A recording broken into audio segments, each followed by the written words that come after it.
Adam and I got together. Wow, I want to say it's been almost 7 years ago now. Adam, will you talk about Millval Challenge? Me? Yes. People don't do Craig and I struggle to get startups to properly or even improperly interview customers and users from the standpoint of the problem and the customer and not the solution. So basically, and I know that they like high valuations and fun challenges, which there's plenty of place for. So basically I bribed entrepreneurs to do customer discovery interviews. Bribery is bad, except when you're telling startups what to do. And Adam helped me figure out, how do I bribe students? And we'll talk about. Let's start over. This needs a new plot line. Yeah, but it's good because it is. Sometimes the stuff that we're talking about is hard, and sometimes money is a motivator. So Adam and I have been doing this for about 6 years. And are we in the book anywhere, Adam? Yes. Oh, we are. Okay. You're definitely, yes. Somewhere. And how many pages is in the book? Too many. Too many. And I think it's really important to do a good job of startup program design. Now, part of what Adam's going to talk about is corporate program design. And on the back half of the conversation, he's going to help us understand how can we as early stage companies actually either take advantage of that program, or let's say leverage that program, or how can we find a way to be instigators so companies actually put those kind of programs together. So let me just go up, Adam. So Craig just gave me permission. Towards the second half, we are going to design a program from your point of view. I'd like to point out the cover matches Craig's shirt. In my, there's a lot of my punchlines will be stolen, and you know what? I'm okay with that. I'll crowdsource.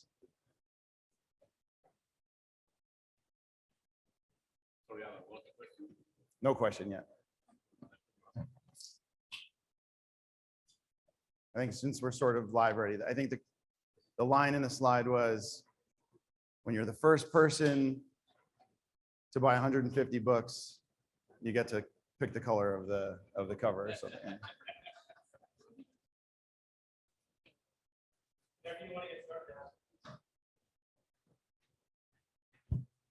So we get started now? Yeah, start now. All right, I'll get my corny joke out of the way. It's been a long week. So what am I gonna say? Congratulations for not getting kicked off the bull yet. People that are still here. Some new faces in the audience, but okay. See, now I got one. I didn't realize that Craig and the cover joke would be better than the rodeo. All right, maybe we're tired of rodeo jokes. All right, I'll get started. We'll do a cold intro and then we'll get started. So been practicing this all week. You want me to move away from okay, there we go. All right, clean up the stage a little bit here. Do it for real.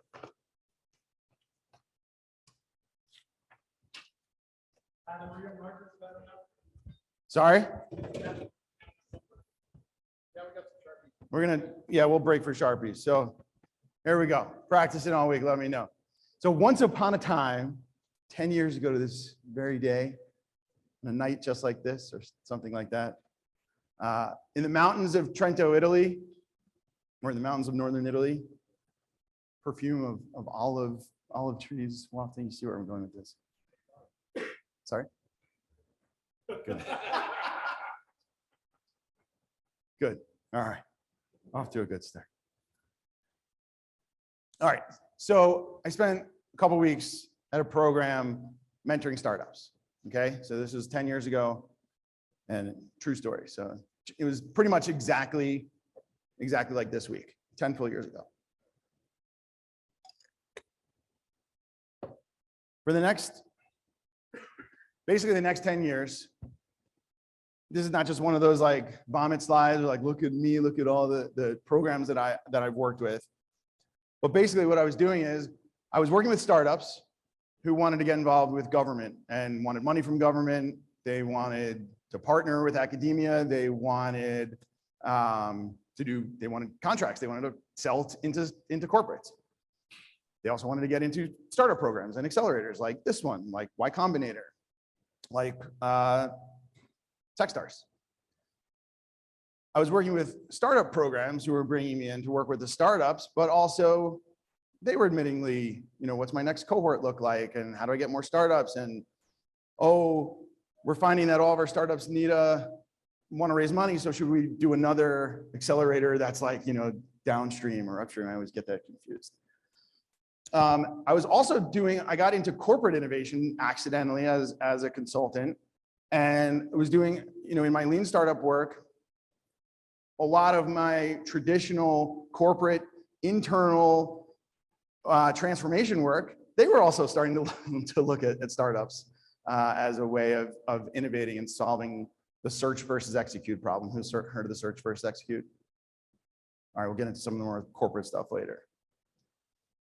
So this is my last gimmick of the opening, but we'll see if this works.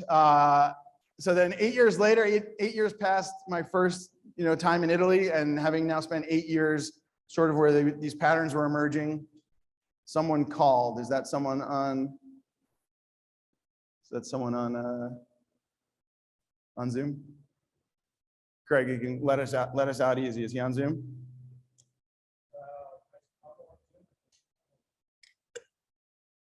So in his cool Italian accent, he was saying, "Ciao, Adam, do you want to?" So he literally called me 8 years later. Obviously we had talked a little bit, but he called me on the phone, said, "Do you want to write a book about startups and working with corporates and governments and Techstars and all those buzzwords?" And I was like, "Of course. I've been doing this. People have been asking me, and this has been happening organically anyway."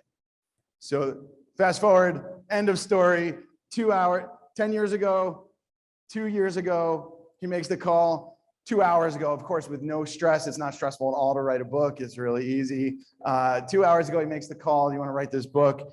And 2 hours ago, you walk into Craig's office. So it's been a big week for me. I'm very proud of it. It's all about the startups and all about that. So that was my.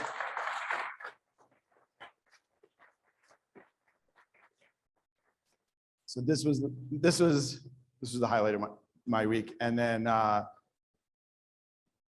I also wanted to share that, on the closing of that story is that these programs are happening regardless of this book. We are standing inside of a startup program or a program of programs.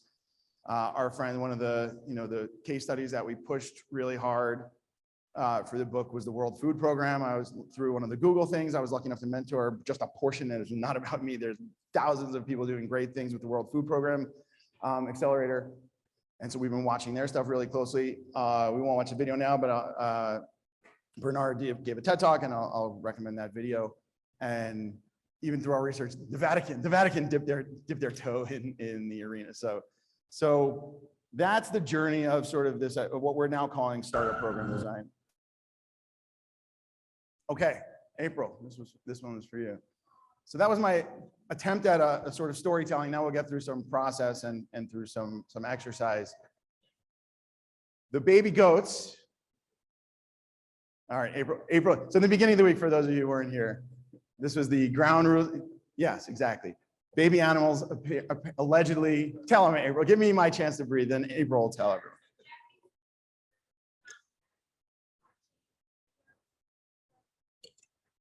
Japanese researchers have found that watching videos or looking at pictures of baby animals lowers stress, increases productivity, and makes you happy.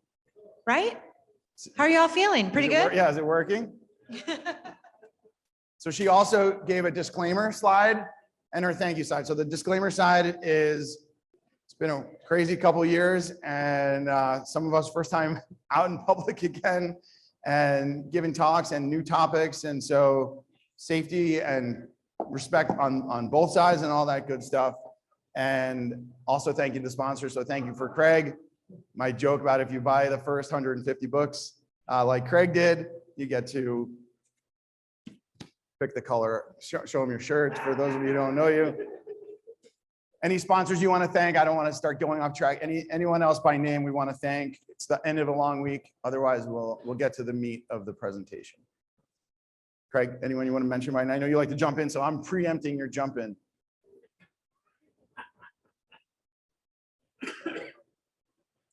RB, oh, you go. Any, your sponsors, anyone you want to name? Going once? Yeah, so I do want to make sure I do, and I'll do this several times today.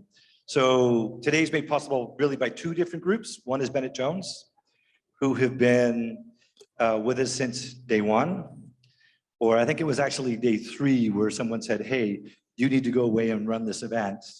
So here's some money. And then I also want to thank Alberta Enterprise Corporation, who also supports this because they know it's important to help new entrepreneurs get started. And it's as important as it is to help those that are farther along actually get funded. And in this province, we do, I'm going to say, okay, from the perspective of companies that are 50 or more. From a per capita perspective, we're at about a half of the national average. But when it comes to businesses that are 1 to 5 employees, we are 17% of the national average per capita. This is where we in this province really need to find a way to help more people become entrepreneurs, and more specifically, first entrepreneurs. So this is what this week has all been about. So thank you, Adam. All right, why startups? Why is there, what's the magic? So they're transformative, they're disruptive. Who's heard big, hairy, audacious goals? So startups are, well, maybe they're not big at first, but they're hairy and audacious. Let's call them hairy and audacious. It's not just that they're taking risks, but they're ears to the grindstone, so to speak. They're close to the customer. They're listening. They're fearless in some extents. They have stories. So we heard about the Dollar Shave Club. They have empathy for their customer because they're the David and the Goliath. They need to be customer centric. They need to be listening to customers. And so for those of you who's here on Monday for the Dollar Shave Club story? Okay, so not everyone. So basically, Dollar Shave Club beats Gillette and has a success story because they're basically more empathetic with their customers and they have a cool story and they're keeping it real. All right. What are some other sort of what's the shininess and not just shininess in a superficial way? What's the value of startups in an ecosystem like this and to corporates and in a collaboration kind of a sense? Someone say innovation? They're experimental. Yes, very. Yeah, I love that one. If you don't mind, and we'll start writing these down. I'm not going to push the sticky note thing. There is an exercise where we are going to push the sticky note for this. We actually don't even write it down. Who cares? It's Friday. We're going to save that one. So experimental. I had said innovation. Do you mind defining it? If I was put on the spot, I would hate it too, but I'm just curious. Go one step further on what's innovation and why startups as opposed to corporates or governments are. Sometimes government gets a bad rap. A lot of technology that we know today, like the internet, I think, or whatever the example is, the government really invented at the end of the day. So why startups in the innovation sense? All right, no big deal. One or two more. Go ahead. They fit the future better. Wally says they fit the future better. Why? Nice. All right, now we're talking. My chills in the audience. Good. All right, we'll move on. All right, so why startup programs? So some of these organizations, I tried to go out last night and find like a round peg that I could get in a square hole, but you'll just have to take my word for it. So there's an interface problem here. There's a language problem here. It's sort of like there's an API. So one of the another story I want to tell. One of the speakers, I won't say who, tried to order an API at the bar instead of an IPA the other day. So but the good news is I think Terry's working on a craft beer just for so there was a good outcome from that situation. But yeah, these one-off connections. So Craig's we'll keep talking about, the startups should keep pitching the corporates and governments. Oh, I have this idea. That's fine. One-offs, start paving, making more connections, more neural connections, bridges, and the other way it should work too.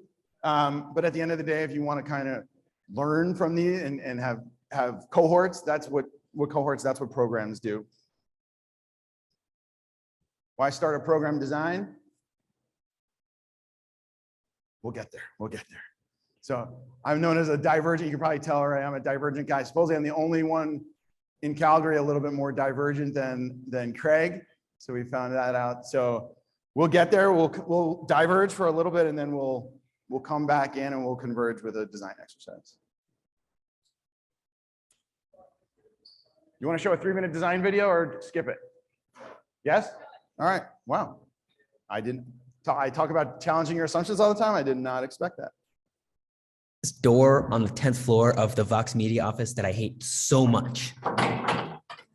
Damn it. You ever get this door wrong? Pretty regularly, Have you seen people misuse it? all the time, every day, constantly. I hate this store. Me too, Kelsey. But here's the thing. As soon as you start looking for confusing doors, they are everywhere. It's push. Why? I feel like Roman Mars would know about this. This is 99% invisible. And those doors you hate are called Norman doors. What's a Norman door? Don Norman wrote the essential book about design. He is the Norman of the Norman door. All right, and where is this guy? You must go to San Diego. Okay.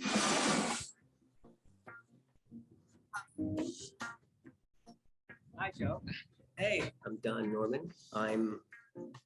It's hard to describe what I am. Well, he's been a professor of psychology, professor of cognitive science, professor of computer science, a vice president of advanced technology at Apple. But for our purposes, I was spending a year in England. I got so frustrated with my inability to use the light switches and the water taps and the doors even, that I wrote this book. If I continually get a door wrong, is it my fault? No. In fact, if you continually get it wrong, is a good, but if other people continually get it wrong, good sign that it's a really bad door. a Norman door is one where the design tells you to do the opposite of what you're actually supposed to do, or gives the wrong signal and needs a sign to correct it. Why does it need an instruction manual? That is, why do you have to have a sign that says push or pull? Why not make it obvious? It can be obvious if it's designed right. There are a couple of really simple, basic principles of design, and one of them I'll call discoverability. When I look at something, I should be able to discover what operations I can do. The principle applies to a whole lot more than doors. And it's amazing with many of our computer systems today. You look at it, there's no way of knowing what's possible. Should I tap it once, twice, or even triple tap? So discoverability, when it's not there, well, you don't know how to use something. Another is feedback. And so many times there's no feedback. You have no idea what happened or why it happened. And these principles form the basis of how designers and engineers work today, commonly known as user or human-centered design. I decided at one point the word user was a bit degrading. Why not call people people? And it's amazingly simple and amazingly seldom practiced. We call it iterative because it goes around in a circle. We go out and we observe what is happening today. We observe people doing the task. And from that, we say, oh, we have some ideas. Here's what we should perhaps propose to do. Then you prototype your solution and test it.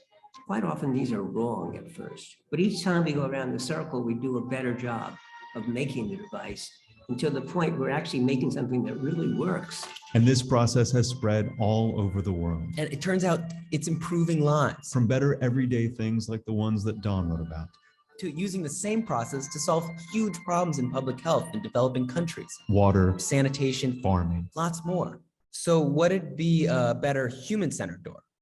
An ideal door is one that as I walk up to it and walk through it, I'm not even aware that I had opened the door and shut it. So if you had a door which had a flat plate, what could you do? Nothing. The only thing you can do is push. So see, you wouldn't need a sign. A flat plate, you push. This kind of push bar with the piece sticking out on one side works well too. So you can see what side you're supposed to push on. The vertical bars could go either way. A simple little hand thing, though, sort of indicates pull. But we still have terrible, terrible doors in the world. So many of them. There are lots of things in life that are fairly standardized, and therefore, whether I buy this house or not is not a function of whether it has good doors in it. And so, except for safety reasons, stores tend not to be improved. But the tyranny of bad doors must end. I think that it's a really shitty design. In fact, they put a pull handle when it's a push. And it should be a flat panel right here. And not a pull handle. That's how I feel about the store. It's very misleading. I agree. You're right, Becky. You're goddamn right. And if we all thought like you, well, we might just design a better world together. It won't open because it's a security door. What the f are you two doing? Hey, so as you can see, since I started making this video, they've since changed the door a little bit. I guess it's a step in the right direction. Thank you so much for watching. And there's this door on the 10th floor of Uh-oh. All right, so just on that note, obviously it's design of everyday things, but systems and programs still applies. Human-centered design, prototyping, we've been doing that all week. So that was great. And it should be obvious, right? A lot of programs, which we'll get into in the second half of the talk, they do everything, same as products. They should do one thing maybe. They should do one thing really well for one type of startup. I'm giving away some of the tail end of the talk here, but it should be obvious what they do. They should be human-centered, not too big, not do everything. We've talked about the word everything all week. Good choice to watch the video or no? Yes, good, maybe. Okay. How do you design an accelerator?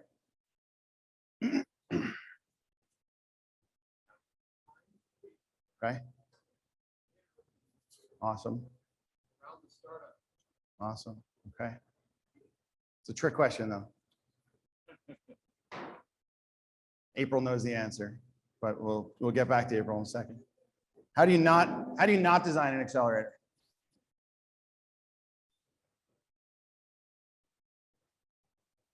Come on, we'll push through it together. A little interactive. How do you not design?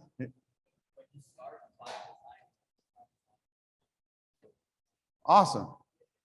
How else do you not design an accelerator? Yeah. Don't guess. Okay. So we had 46 features that we designed, like mentors, location, food, how long it should be, where it should be, all those things. There were about 46 of them. Normally, I'm not a guy that says prescriptive 46, but in this case, there were 46. I made my daughter look for the page in the book where it was 40. I couldn't find it yet. Maybe it was in the footnote. It's 46 ingredients. That's why the pizza was there. 46 ingredients. You can't just guess randomly. Build with intent. And don't just clone some. You can't just clone Techstars because Techstars is successful and Y Combinator is successful. You don't know, you can't just copy that. You can't just copy 150 startups. As much as I love 150 startups, if Craig's doing something for students and you're doing something for, hyper growth startups, in +2 in the startup commons journey, it's just not, it's not the same thing, and it requires different design. That's the point. All right, so it depends. The answer is it depends. Who's heard of Ikigai? Am I saying it right? Awesome. So Paolo and I found sort of this concept of Ikigai very early in our writing journey. And it was like, why does this thing exist? I felt like I was being pedantic when we were trying to do startup programs. It's like, well, it depends. Like you can't just design an accelerator. First of all, that's a loaded term, which we'll get to in a little bit. But who are the startups in the program? Who are the sponsors and customers? What are they trying to accomplish? What are they good at? What are their strengths and weaknesses? So we landed on this Ikigai. It's pretty cool. We built a canvas. The world does not need another canvas, but we built one anyway. And the answer is it depends. So here's where we'll do some sticky note stuff, but I'll make it less painful. I'll give you what we're going to go through. We're just going to map out the 3 circles that we've been talking about, that we will be talking about in the Ikigai. It's going to be, who are the startups? What are the objectives that these programs are trying to accomplish? And then who are the ecosystem sponsors? So let's do that now. So let's start with why. Why do these collaborations, why do these programs exist? Who walked past the sign downstairs when you walked in on the board? a lot of these spaces and a lot of these programs and a lot of these collaborations will have, maybe they'll say everything, but some of them will focus. There's a couple down there that are very specific. And I didn't go down a road that I couldn't close. Those pass the good list. So let's spend 2 minutes, 3 minutes, but this one we are going to do on sticky notes. What are some jobs to be done? Sorry to throw around the buzzword. Jobs to be done, objectives, goals. What are they really trying to achieve that they couldn't do alone? So a corporate and a startup, an academic and a startup, government and a startup. What could they do together?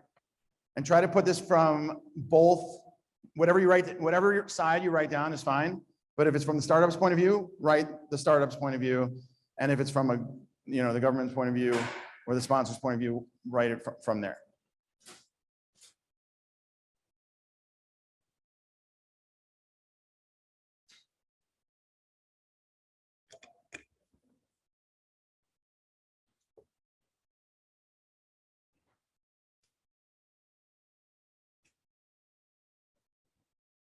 So I put extra credit for non-financial jobs. So one of the setup for this question, and I was trying to take a lot of the corporates speak out of this talk, but a corporate venture, who knows about corporate venture capital, CVC? So corporate venture capital is basically a known corporation like Google, not just supporting accelerators, but literally being venture capitalists. So they're investing in startups. A lot of times you might say that objective is to make money, right? That's why VCs invest in startups. But Google has plenty of money. Google's not really investing. I won't speak to some friends at Google if they're watching. I don't know exactly. There is just an example. But if some big search company was investing that didn't need the money, what are the other reasons?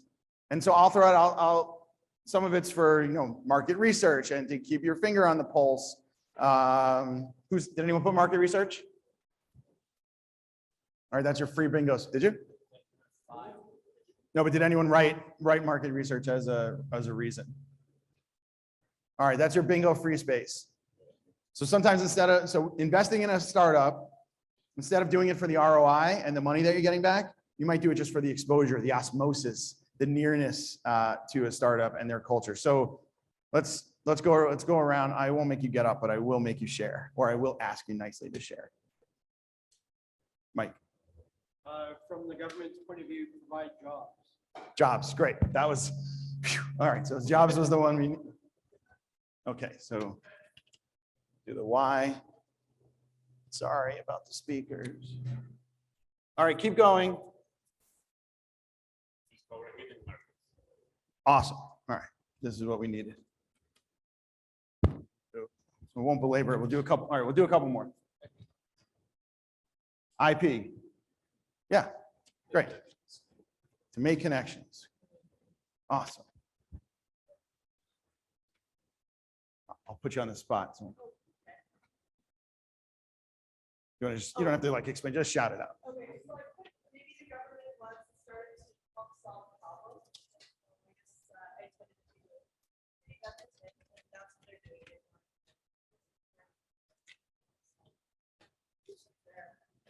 Want to say that again, Nikki, so the people online can hear you?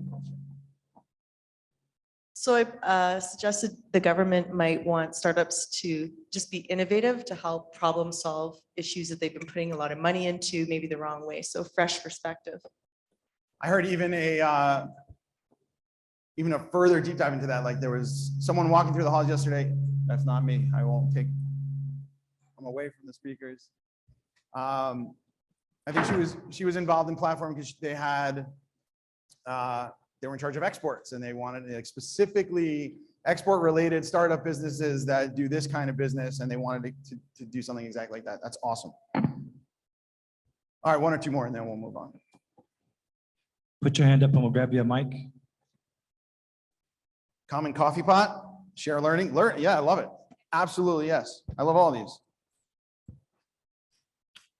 Does anyone want to actually be put on the spot? And then we'll stop there and then we'll collect. This is free stuff for me. I'll collect all these. I love it.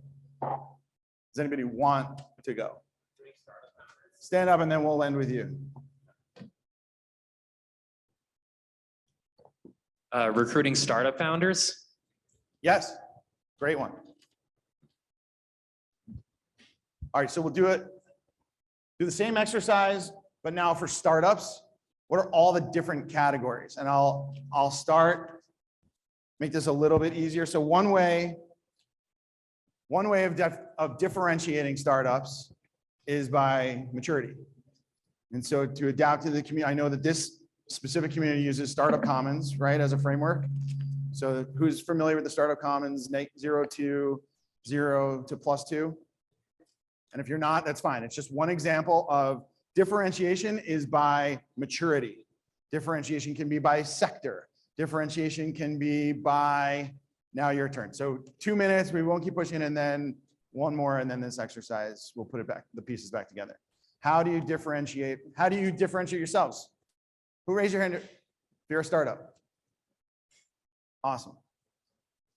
So all the different ways that you think by sector, and we've done most of them, so we can move on pretty quickly.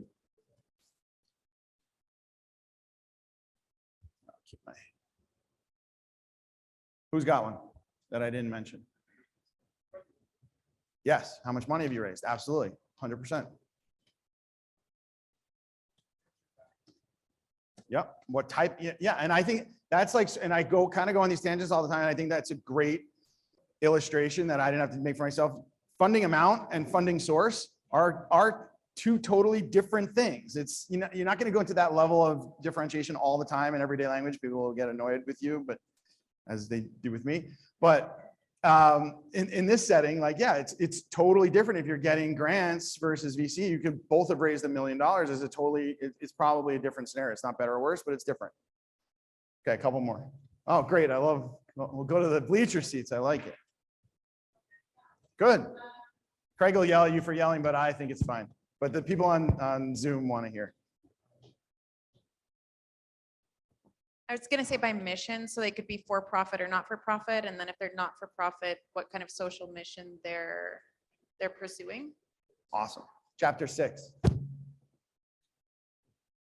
awesome and important. I went with the stage of the founding team. So if it's a solo founder, then when you start adding people to your team and bringing them on as co-founders, how that changes the dynamic. Wendy, one of the most amazing people in the ecosystem and on planet Earth. So thank you, Wendy. Hey, sorry, just to build on that. So something I find really important about founding teams is actually who it is, right? So for instance, the startup that I work at, the founding person is actually, he's very well known in the space. He's done tons of companies before that, and we've been super successful in funding only because of that. Also happens, not good or bad, but it happens. Maybe bad. Yeah, I said customer segment or target audience. So who both the product and then the organization is really focused on developing for. Awesome.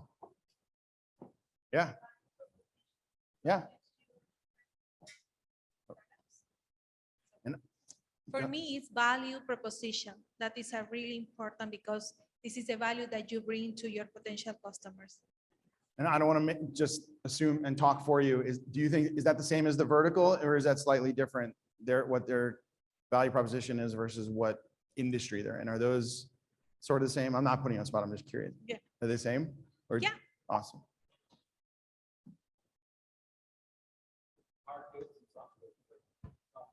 Products and service. Yeah, absolutely. Products versus services. All right. So the unanimous tie gets to close the auction. All right, same thing, and this will be easy because this is just a cross section of who's in the room and what's going on in this ecosystem. Just list them out. Who are all of the different players? Sorry?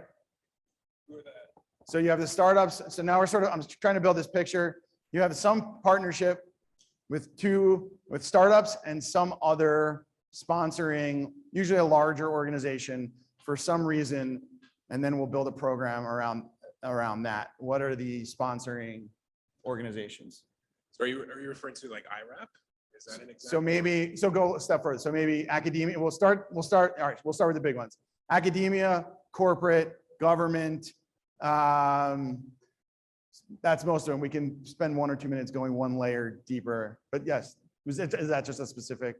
Well, I was distracted by a thing, so I didn't know if I heard the question properly. But yeah, so SHRED, IRAP, those government programs, Alberta Innovates at a provincial. So great. That might be the program and not the sponsor. And hopefully by the end of this talk, we'll know the difference. But that's a really important point, and thank you for bringing it up. And tell me the truth at the end, if you see the distinction between the program in the middle of this intersection, the ikigai, that's the reason for existing. The reason for existing, the program goes in the middle, and all the things we're talking about now influence the program. Let's see if that lands. What about a partnering NGO? Yes, that's the one. Yes, 100. See, best in the business. All right, let's end there. So that's great. Great job. Thanks, Mindy. So here's the context I've sort of been dancing around. Does this make sense? If this makes sense, we'll just move on. Any questions? This is sort of what I just described. You want to set the outer circles first before you design the program, rather than the other way around. Okay, sure, we understand the real life nature if you work at a corporate and they say, go do a startup program, go copy Techstars. Yeah, Techstars is great. If you can answer the 3 questions first and then see if those things even fit together and then design the program around that. That's sort of our thesis. That is our thesis. That's our thesis.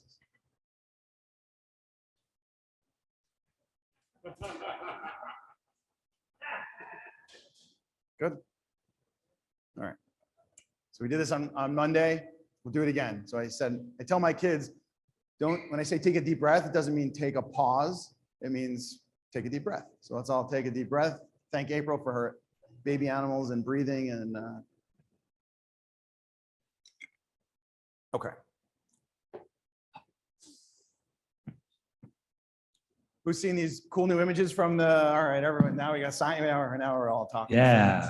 It's not startups or corporate, everyone's seen. All right.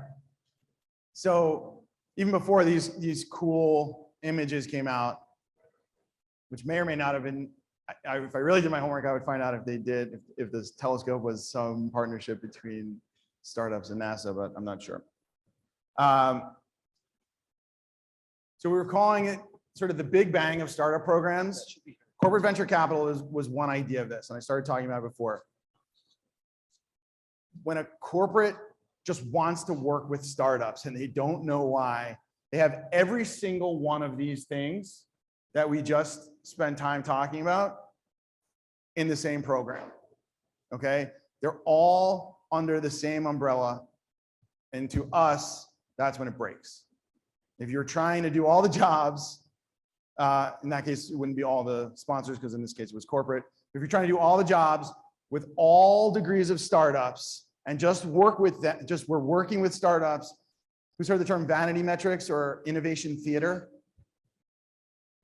You know, we're human. Ping pong tables are fun. You know, beer keg, and I didn't even realize. I already talked about the beer keg, the API beer that Terry's going to make. That stuff's fine. It's real life.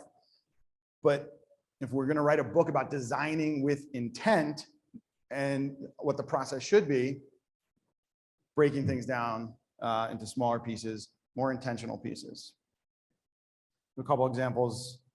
Salesforce has different funds for different reasons. There's a couple of other examples that we'll get into when we talk about the ecosystem. Craig, how are we doing on time? Do you want to design? Do we want to do the students designing a program from their perspective, or do you want to go through some of the different research that we found in terms of what the models look like? So ask that question again and let's see what the audience thinks. Great, I like that. See you. Craig trusts you all.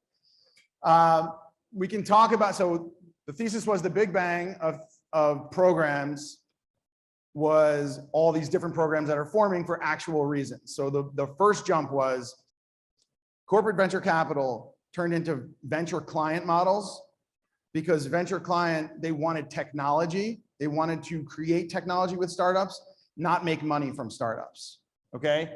So when the corporate stays the same, the startup stays the same, late stage startup, but the intent changes from making an ROI to finding technology, the program therefore changes from corporate venture capital to venture client model.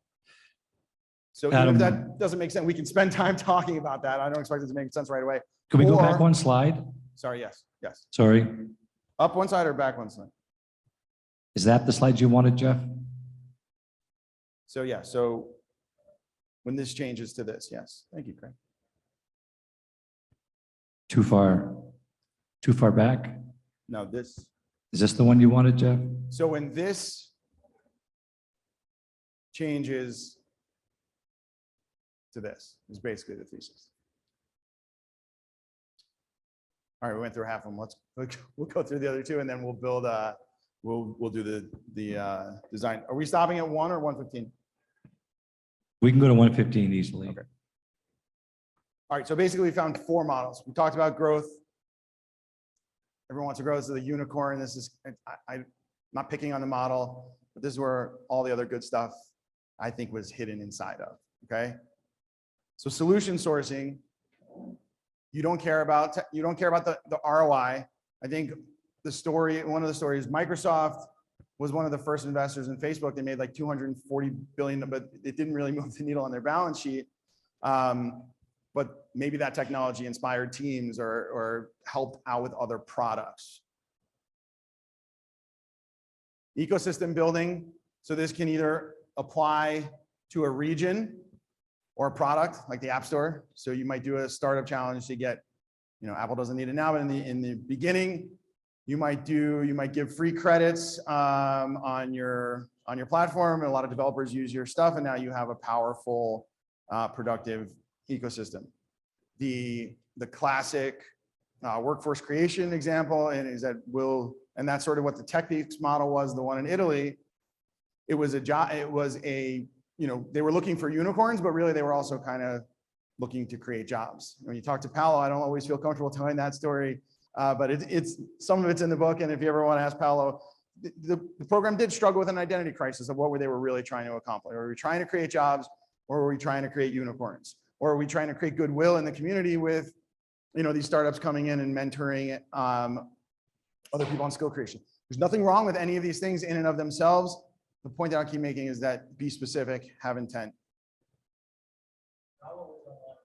Oh, cool.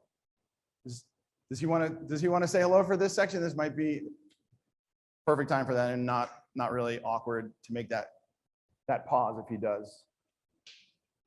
And while you're figuring that out, I think Wendy talked about NGOs. So if you have an NGO sort of at the top, you have, or you could have corporate at the top, but B Corps in the startup circle. There are a lot of programs now, and it's about time. I think one of the judges here, Craig, if you want to plug who she was, that had the clean energy accelerator. We're seeing things about justice, equity, race, climate. This is really important stuff.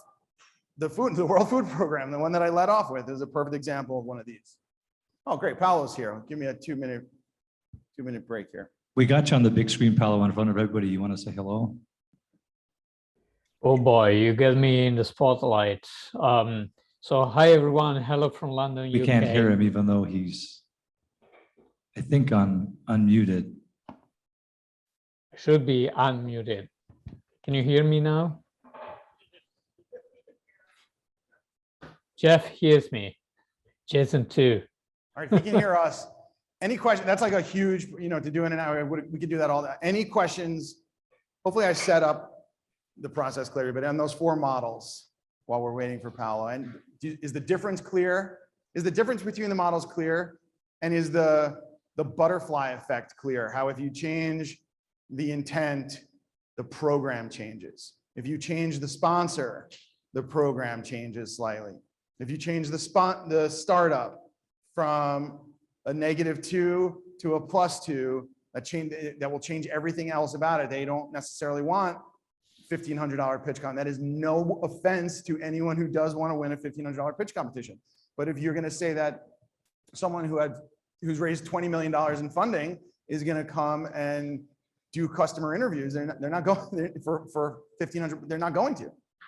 Now, I helped Craig create that. I think every startup in the beginning should be doing those interviews and should be doing these pitch competitions and should be going through 150 startups. But to think that, you know, the same startup the whole way through is the same program, it's hard to say in front of them that it's wrong, but our thesis is otherwise. Adam, you talk about -2, +2. Do you want to explain that? Because I don't think everybody here So I would want understand what you're talking So I about. wanted to be aware. I kind of pulled the audience first. I'm going to leave one of the local, who's a local ecosystem builder? I don't want to call on Wendy again. Maybe, all right, I'm going to give this one to Wally. So let's get Wally a mic and he's right here, right here.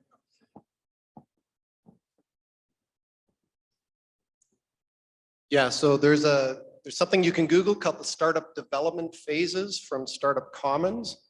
And the analogy I like to use is, you know, if you've ever been in a doctor's office and there's a chart on the wall that shows you the development stages of a child growing up from newborn, you know, to infant to toddler and so on. And then alongside that, they will have characteristic capabilities and growth that's happening in that child's life. And you can look at that and you can look at your kid and you can say, well, gee, they're 4 years old and they're not talking yet.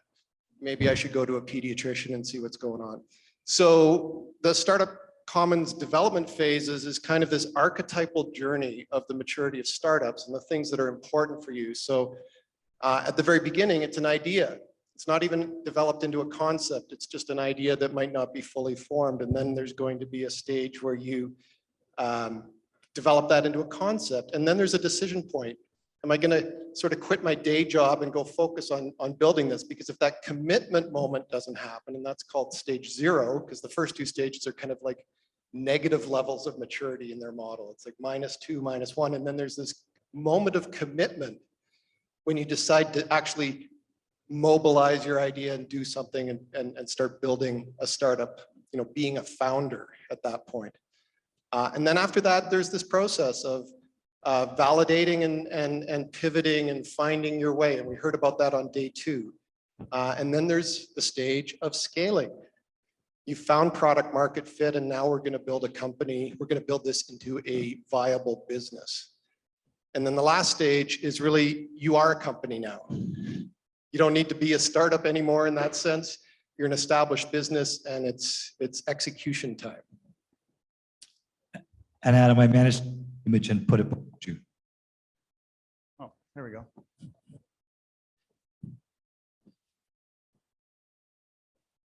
Oh, I'll go back, sorry.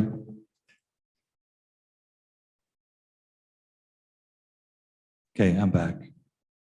We could keep, so on a side note, if anyone, as I will run out of time, I think they also apply the rating not just to this individual startups, but they're starting to judge ecosystems as well, right? Yeah, it's a different scale, but ecosystems go through stages as well. Calgary's ecosystem is in what's called the activated stage. We know that if we close a bunch of gaps that go around in this ecosystem, the efficiency, effectiveness, and impact of the ecosystem will suddenly make a step change. We're already feeling that in the momentum that's here in Calgary, the tech ecosystem. That's a result of a lot of hard work of many, many people coming together. There we go. So if you're feeling a change in the wind in the last couple of years in Calgary around startups, it's because we are maturing as an ecosystem. We're moving to the next level of performance and collaboration and integration and program design. And that's what happens in an ecosystem that is growing and working well. And I'll throw a crowd pleaser. It's thanks to people like all of you that's true. All right.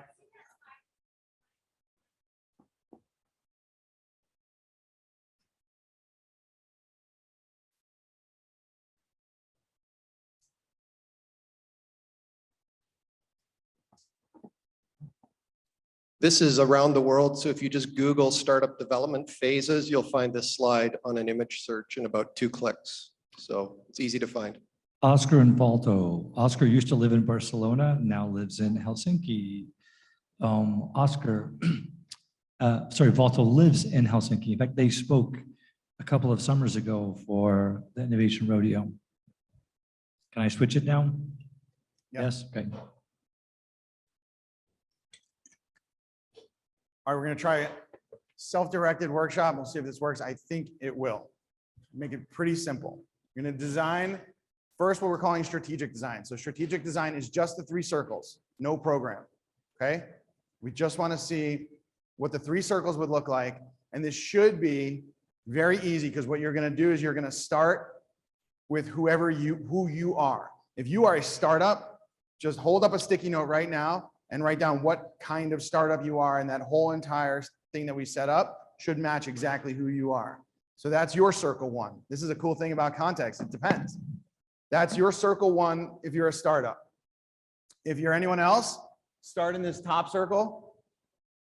Tell me what kind of organization you're from, and then stop. And then you'll fill in the other 2 circles, and then we'll stop. So take 2 minutes. This should be very easy. Everyone on a sticky note, 1 sticky note. If you are a startup, fill in, this is the kind of startup I am. You should have three sticky notes, like literally on the bench or something by the end of this. One will say, if you're a startup, it's going to say who you are, then the organization you might want to work with, and then the benefit of that relationship. But we'll do things one at a time and keep it simple. So first step clear. Anyone not? Okay, first step's clear. So what stage are you at? What vertical? Nonprofit. On your side, not who you're seeking.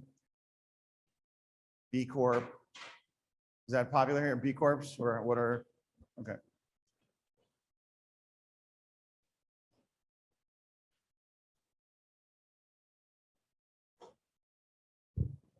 All right, so if you're a startup, the next one you're going to do is kind of if you were creating this is an ideal scenario, but also something local and organic that, maybe platform can use, maybe the ecosystem can use. So we're going to collect these. So I really want to put them on the table in this little ikigai. If you are a startup and you started there, I want to hear who your ideal organization partner is. And if you were an organization, I want to see what startups, and very specific, not just the exact mirror image of this exercise. Sorry, Adam, you say organization to partner with, do you mean like platform or do you mean like a company? If you came here with representing a government or a municipality or a trade commission or a corporate is the most, if you came here with a corporate, what's your company and what startups do you want to look at? If you came here with an NGO, what startups, who are you? What's your NGO and what startups do you want to look like? Does that make sense? And then on the flip side, if you're a startup, do you want to work with a corporate? Do you want to pitch to a corporate? Do you want to work with a government? Do you want money from the government? Which government? Which agency? Why? Try to be as specific as possible. We won't have time to edit them down, but I at least want to see their first drafts. And someone's going to present just one single, and we'll go through that. And that'll probably put us at time. And if you want to skip ahead, obviously, if you see now this relationship, so it's this classic 2-sided market that should be coming into focus between some startup at some stage in some vertical and some organization at some level that's either giving them money or giving them support. Obviously, the third wheel or the third leg of that stool is going to be why. And we answer those 3 questions before we even start making pizza or building from the 46 ingredients of the accelerator. We wanted to intentionally separate these into 2 separate steps. The same way we separate problem from solution when we keep going through a lot of these workshops, solution second, it's totally fine. This was our adaptation of that. Solutions are great. You need solutions, but separate the problem from the solution. Let's see if we can separate these 3 actors and categories before we start. Who thinks they're on the right track? All right, good. All right, so fill in the third, the why. Why are these 2 organizations, why are they better together? Try not to, I know we're kind of running out of time, and I don't want to try not to just put jobs or ROI. Try to push yourself for why there's magic between them. But if you want to just pick one of the generic ones at this point, jobs, ROI, impact. ecosystem, workforce development, culture.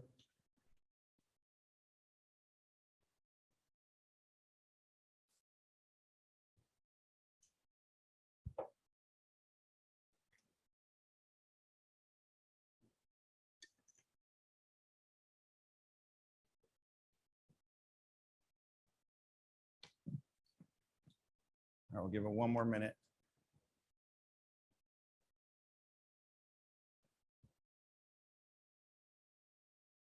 Who would be willing to share right now, just so I know how much work I have? Okay, we got one.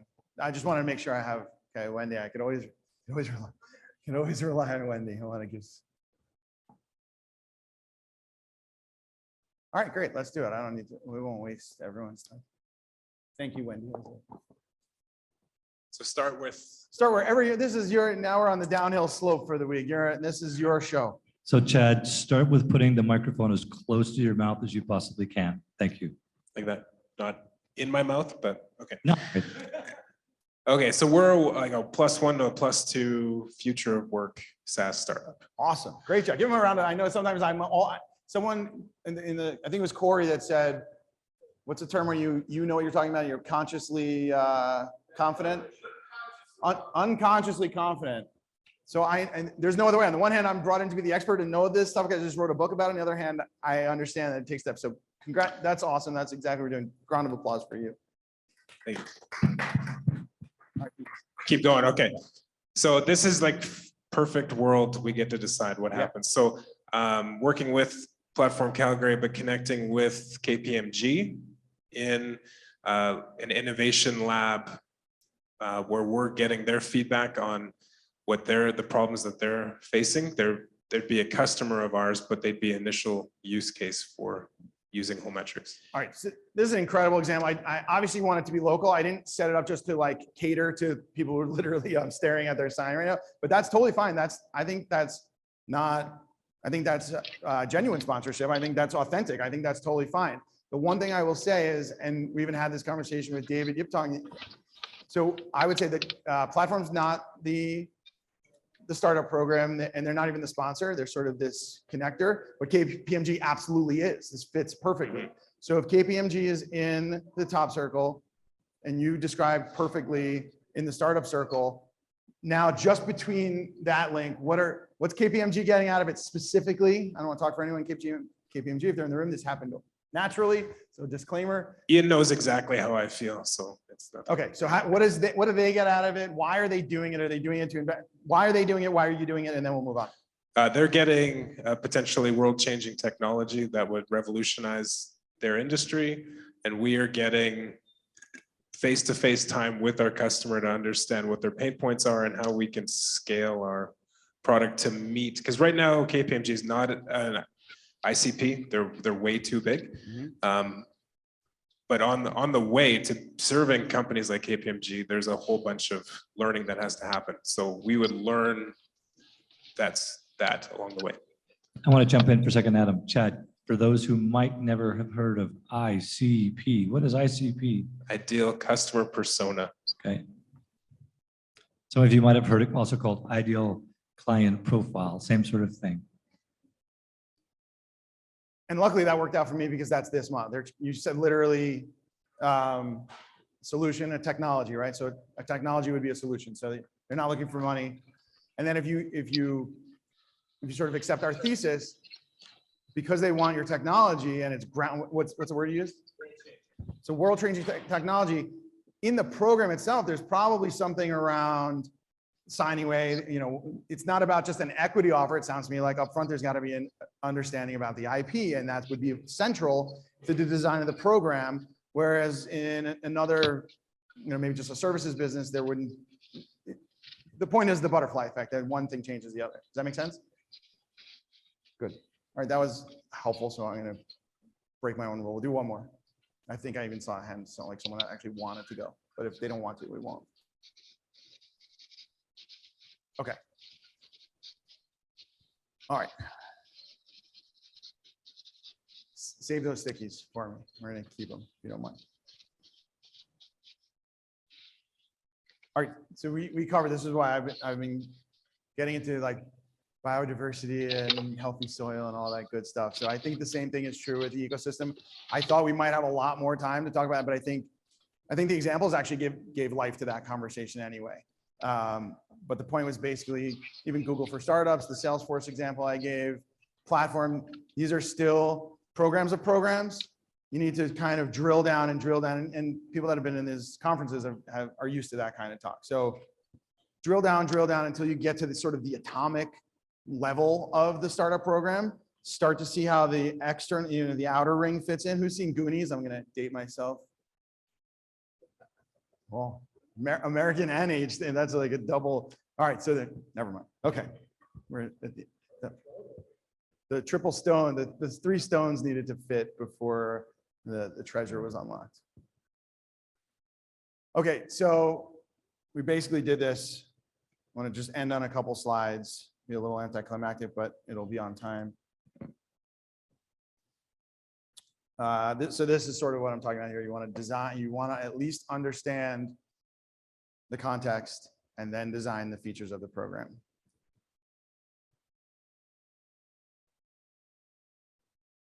And this offer and ask is what I was talking about. There can be a trade.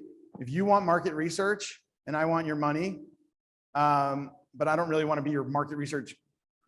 Is guinea pig still an okay way? Like your test? Then if we both know that you're just sort of, you don't want to invest in me, you just want to know what my startup's doing, it's sort of okay, but it's better if like, I want to grow and you want to grow and we're working together. The reason why the solution sourcing and the, what's it called? Sorry.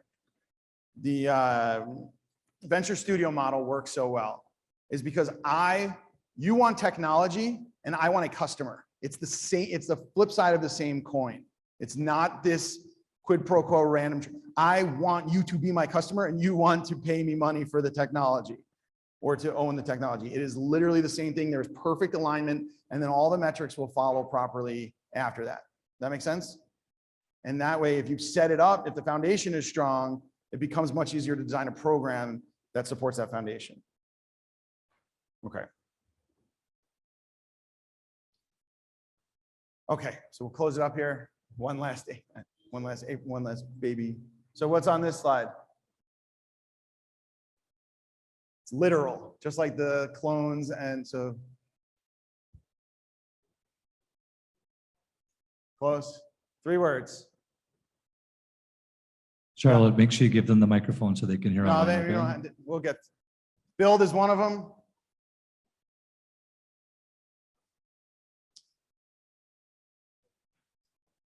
Build, buy, and partner. Build,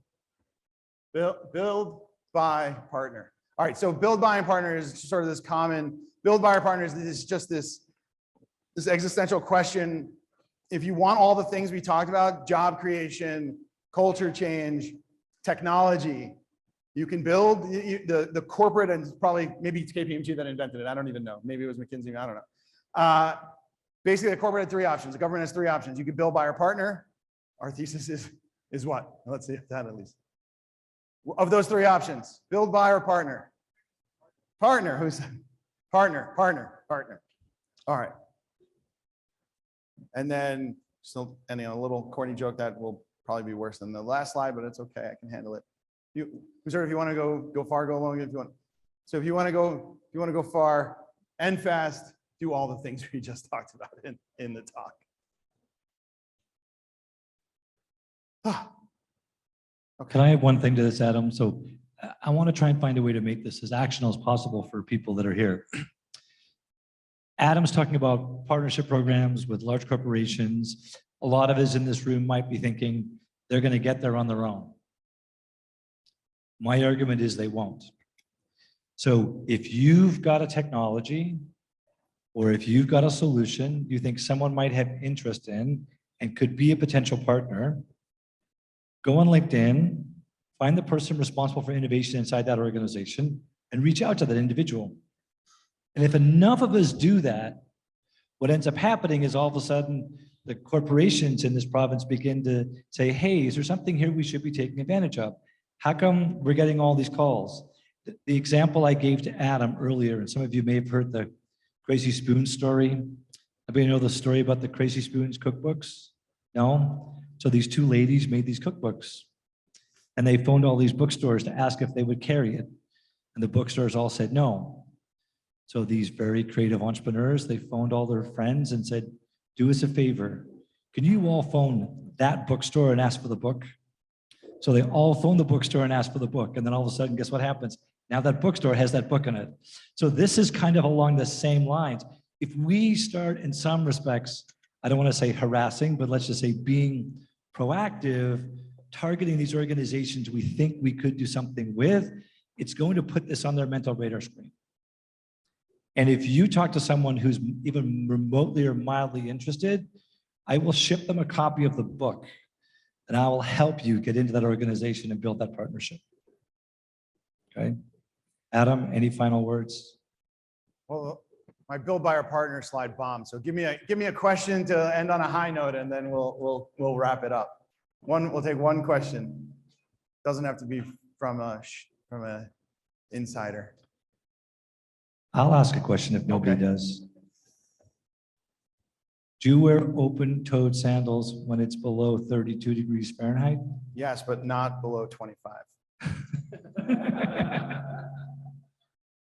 Okay. Thank you for indulging. This is an exciting week. It's a great thing. So obviously, it's a lot of content. If I had more time, I would have written a shorter letter, and I wasn't even surprised that it was this long of a book. Our door is always open. Thanks, everyone. Happy. Round of applause for Adam.